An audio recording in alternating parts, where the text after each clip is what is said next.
एक चतुर नार करके सिंगार करने बाजार निकले, नैना कटार कर दिल पे वार वो कनखी मार निकले। पहिर के सड़िया करिया रे लागतिया ऐश्वर्या रे, चाल से करा लागता कि दाल में बा कुछ काला। कजरा मोहब्बत वाला अखियों में ऐसे डाला, कजरे ने ले ली मेरी जान, हाय रे मैं तेरे कुर्बान।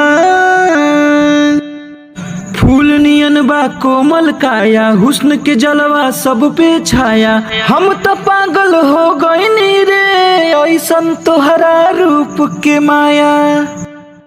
मेरा झुमका लाखों का, मेरा ठुमका लाखों का, लाखों में है बाबू काला सुरमा मेरे आँखों का। लचके जब कमरिया रे हटे ना नजरिया रे, आग लगावे तन में हमर मन भइल मतवाला।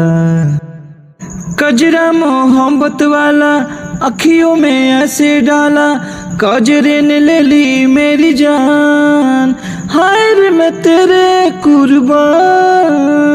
पूरा शहर जाम भइल बा, आज रंगीला शाम भइल बा, प्यार में तोरा पड़ के नमवा पवन के बदनाम भइल बा। मेरा गाल गुलाबी रे, मेरा चाल नवाबी रे, बोले आंसू पीरी आंसू मुझको नोटी भाभी रे। 16 साल उमरिया रे माहरे जान गुजरिया रे, सच कही तो हमके देखी बोले ले उलाला। कजरा मोहब्बत वाला अखियों में ऐसे डाला, कजरे ने ले ली मेरी जान, हाय रे मैं तेरे कुर्बान।